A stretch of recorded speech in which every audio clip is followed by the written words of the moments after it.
Bahia Meio-Dia. Oferecimento Pós-Fainor. Faça mais do que todo mundo já faz. Matrículas abertas. E lava-roupa líquido TU. Rende mais, limpa e perfuma suas roupas.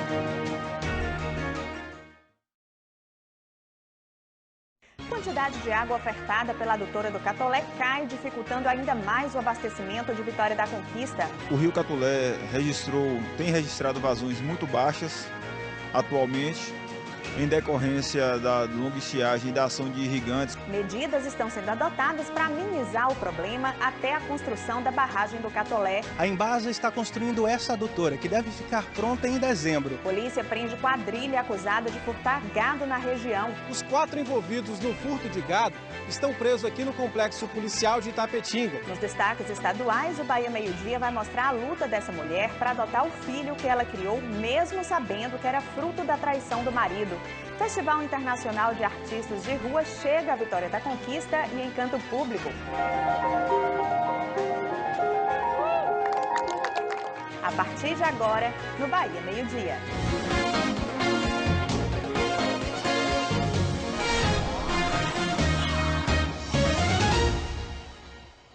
Olá, boa tarde para você que acompanha o Bahia Meio-Dia. Agora são 12 horas e 5 minutos. A água que abastece Vitória da Conquista vem da barragem de Água Fria 2 e da adutora do Catolé, que era responsável por cerca de 80% da água que chegava às nossas casas. Mas o nível do rio Catolé baixou e agora está ofertando apenas 62% da água. A solução definitiva para o abastecimento do município é a construção da barragem do Catolé, que deve demorar pelo menos 3 anos para ficar pronta. Até lá, a Embasa está adotando outras medidas para amenizar o problema da falta d'água. Veja na reportagem. Daqui saíam cerca de 80% da água que tem abastecido Vitória da Conquista e Belo Campo nos últimos 10 meses. A adutora do rio Catolé, em Barra do Choça, já ofertou até 94% da água. Mas agora, o rio que tem socorrido a população, neste que é considerado o maior período de racionamento, só oferta cerca de 60% da água. Em fevereiro, o sistema Catolé operou em capacidade máxima, mas de lá para cá a situação mudou. O nível do rio caiu e onde tinha água, agora dá para ver a terra. O Rio Catolé tem registrado vazões muito baixas atualmente, em decorrência da longa estiagem e da ação de irrigantes aí na bacia hidrográfica do Rio Catolé. Nós temos 7 bombas instaladas na captação do Rio Catolé, com capacidade para retirar 1.384 metros cúbicos por hora e atualmente nós estamos retirando apenas 937 metros cúbicos por hora. Até chegar à Vitória da Conquista, a água percorre mais de 50 quilômetros de tubulações. Desde que começou o racionamento, o sistema funciona assim.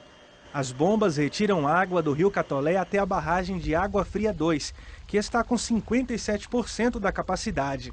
De lá, a água vai para a estação de tratamento, para então chegar às casas. Com a pouca vazão do Rio Catolé, a tendência é que o nível da barragem de Água Fria 2 continue reduzindo. O abastecimento de água em Vitória da Conquista é feito de 2 formas, por bombeamento e por gravidade. As zonas sul e leste da cidade são abastecidas por gravidade. Já parte da zona oeste, incluindo algumas áreas rurais, o abastecimento é feito por bombeamento. E segundo a Embasa, hoje o principal problema no abastecimento é na área bombeada. Na parte por gravidade, nós temos uma dificuldade grande na zona sul da cidade, no bairro Renato Magalhães e Vila Elisa, porque essas áreas ficam muito distantes da reserva principal, que fica no alto do Candeias. A parte bombeada nós temos dificuldades no bairro Mirucairo, na parte rural da cidade, na parte rural do município, que a exemplo da localidade de Batipés e adjacências, porque também essas regiões recebem água por bombeamento e ficam um pouco distantes. Então, qualquer problema que haja nessa cadeia de bombeamento, nós não conseguimos restabelecer o abastecimento com facilidade. Para sair do racionamento, as barragens deveriam conseguir ofertar mais de 48 mil metros cúbicos de água por dia, mas hoje são ofertados 34 mil metros cúbicos. Até a construção de uma nova barragem, outras medidas estão sendo realizadas para amenizar essa situação. Aqui no encontro entre o rio Catolé e o rio Gaviãozinho, 4 quilômetros abaixo da captação de água feita no Rio Catolé, a Embasa está construindo essa adutora, que deve ficar pronta em dezembro. A intenção é que em momentos como o de agora, em que o nível do Rio Catolé está baixo, a água daqui possa complementá-lo. Nós pretendemos tirar 720 metros cúbicos por hora de água daqui, para vocês terem uma ideia. A Conquista hoje, com racionamento, a gente precisa de uma vazão horária lá de 1.800 metros cúbicos. Então, é um volume considerável e é uma obra que servirá bastante para o sistema de Conquista até que a barragem do Catolé saia. A licitação para a barragem do Rio Catolé já foi lançada e deve acontecer no dia 18 de abril. O valor disponibilizado para a obra deverá ser de mais de 181 milhões de reais. 3 empresas, segundo o gerente local da Embasa, já foram ver o local da construção. A previsão é de que a barragem demore pelo menos 3 anos para ficar pronta. Até lá, não há previsão para o fim do racionamento. Nós contamos com o apoio e a compreensão da população. Eu sei que o momento é de dificuldade, mas principalmente a população dessas áreas, onde a água naturalmente tende a chegar mais fácil, em decorrência da geografia e da topografia. Nós contamos com essa parte da população para que elas controlem seu consumo, para que a água possa chegar também para as áreas da cidade, para as áreas mais distantes da cidade. E nem sinal de chuva aqui na região de Vitória da Conquista. Hoje o dia amanheceu ensolarado e ficou assim durante toda a manhã. Vamos ver no mapa como vai ficar o tempo no fim de semana. A tarde segue com tempo quente e sem chuva em Rio do Pires. A temperatura mínima prevista é de 22 graus e a máxima pode chegar a 34. O sol aparece durante todo o dia em Brejões, mas em alguns momentos as nuvens aumentam e ocorrem pancadas de chuva. A mínima fica em 20 e a máxima em 32 graus. Em Vitória da Conquista também não há previsão de chuva hoje. Menor temperatura de 17, maior de 29 graus. Tempo firme neste sábado com a mesma variação de temperatura, entre 17 e 29 graus. No domingo o dia vai ser ensolarado na cidade. Os termômetros oscilam entre 18 e 29 graus. Agora a gente fala de saúde. Hoje é o Dia Mundial de Combate à Tuberculose, uma doença infecciosa e transmissível que ainda mata muita gente. Vamos falar mais sobre formas de prevenção e tratamento ao vivo com a repórter Carol Pimenta. Olá, Carol, boa tarde para você. Por que a tuberculose ainda mata tanta gente? Boa tarde, Marta. A tuberculose tem cura, mas só se o tratamento for seguido até o fim. Quem vai nos explicar melhor é a médica pneumologista, a doutora Vanessa Cury. Boa tarde, doutora. A continuidade do tratamento ainda é um desafio? É sim, é um desafio muito grande para a gente ainda manter o paciente aderente ao tratamento, porque não é um tratamento simples, não é um tratamento que não tem os seus efeitos colaterais, é um tratamento longo, durante 6 meses, e que o paciente não pode falhar nem um só dia. Então é um tratamento que precisa ser vigiado, alguns pacientes precisam de vigilância mais intensiva e a gente aciona as unidades básicas de saúde para que faça essa vigilância, para que faça esse controle, que a gente chama de dose supervisionada. Além disso, a identificação do paciente também é outro desafio.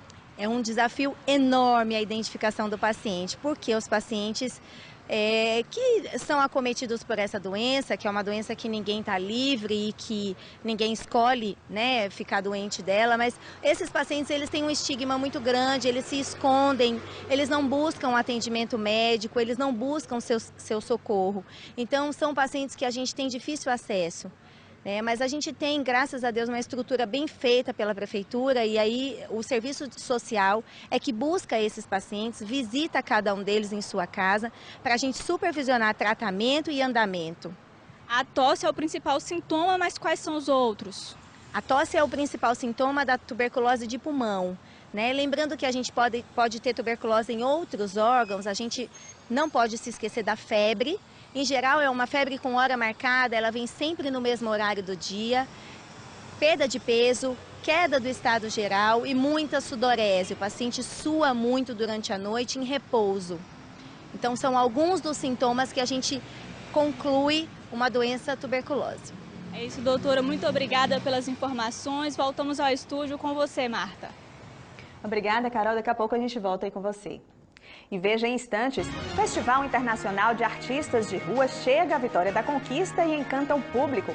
Agora são 12 horas e 13 minutos, a gente volta depois do intervalo. Até já!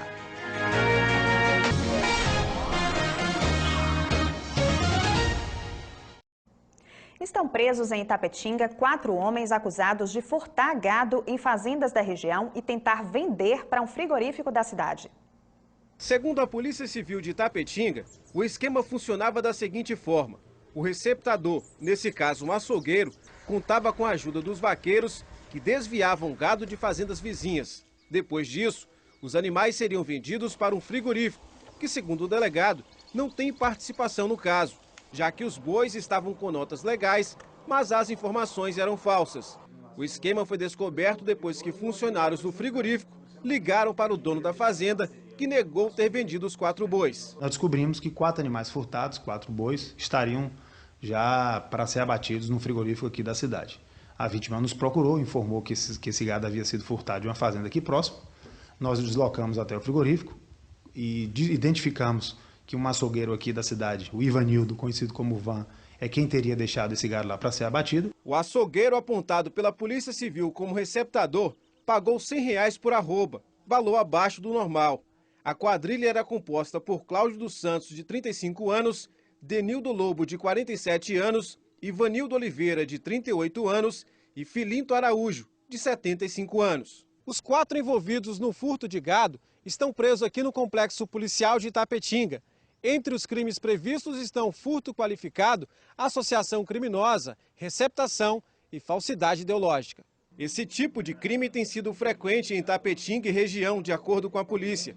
Nos últimos dias, 10 pessoas foram presas. Situação que preocupa o Sindicato dos Produtores Rurais do município. Eles pegam justamente os animais já acabados, onde têm maior valor agregado. Isso dá um prejuízo muito grande para todos nós fazendeiros. O abate clandestino está gerando uma saída, né, uma válvula de escape aí para os ladrões. A gente tem um alto índice de crimes de furto de gado, mas a Polícia Civil tem intensificado as investigações, temos obtido êxitos, inclusive a Polícia Militar efetuou uma prisão na cidade de Bicuí, e nesses últimos dias a gente tem conseguido alguns resultados positivos no combate desses crimes.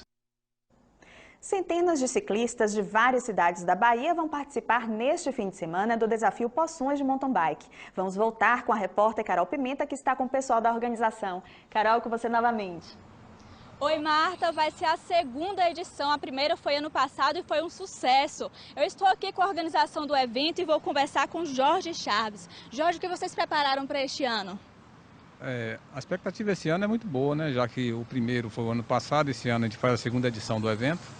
E já superada, no ano passado deu 220 atletas, esse ano a gente já superou essa marca e esperamos colocar 400 atletas na competição de poções.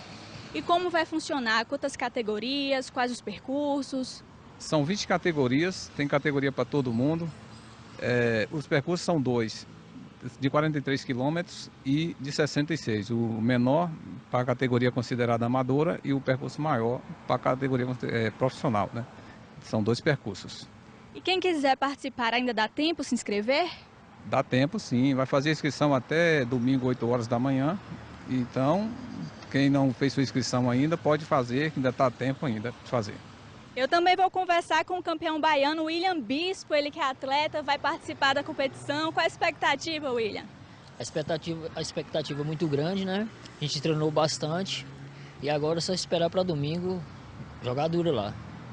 Se preparou muito? Se preparei, sim. Treinei bastante. Já conhece a região? Como que vai ser o trajeto? Conheço sim. O percurso é uma boa parte do ano passado, né? Que eu corri lá o ano passado. Fiz 3º lugar lá na geral. Então esse ano quero chegar nas cabeças. É isso, muito obrigada e boa sorte. Obrigado. Sucesso, gente. Voltamos ao estúdio com você, Marta. Obrigada mais uma vez, Carol.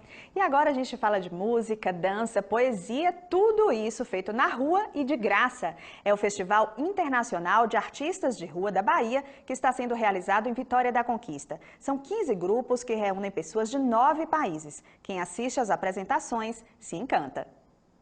E se no meio da rua tivesse um show, e esse show fosse de um artista que você nunca ouviu falar, mas você se rende pelo espetáculo, vibra com a apresentação, É assim que está acontecendo no Festival Internacional de Artistas de Rua, que pela primeira vez está acontecendo em Vitória da Conquista. Aqui em Conquista temos 15 grupos, que vêm de 9 países. Eles são de música, acrobacia, dança, teatro, poesia, tem para todas as idades, todos os gostos. A pequena Alice se encantou pela estátua viva, mesmo tendo um pouco de medo. E com a mensagem recebida, disse que aprendeu a ter coragem. Antes eu estava com vergonha, mas eu aprendi que toda pessoa que tem vergonha, às vezes pode ter coragem no fundo do coração. E tudo começa assim, o artista inicia sua apresentação, o público chega, se faz a roda e quando pensa que não, no meio da praça, uma apresentação que às vezes só seria possível em um grande teatro, ao acesso de todos. O público participou das apresentações. O contato mais próximo com os artistas agradou. Inspirador para os artistas da cidade e também como inspirador para o poder público poder estar fomentando, ajudando os próprios artistas locais a também estarem fazendo essas atividades, esses movimentos. Maravilhoso. Laura também gostou. É a primeira vez que a artista alemã vem ao Brasil. Músicas autorais e de outros artistas fazem parte do repertório dela, que se apresenta principalmente na Europa e nos Estados Unidos. Ela sim estudou a formação dela em jazz clássico e o momento que ela traz a arte dela para a rua é um momento realmente que ela pode expressar da melhor forma possível e estar em contato com esse público que é realmente maravilhoso. Hoje tem mais. O festival acontece no Centro Cultural Glauber Rocha. As apresentações começam a partir das 5 da tarde.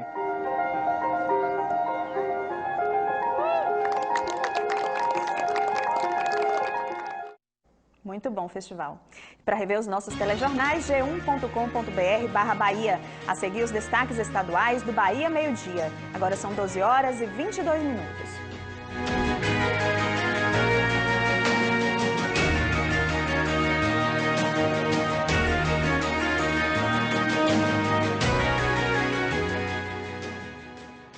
Vai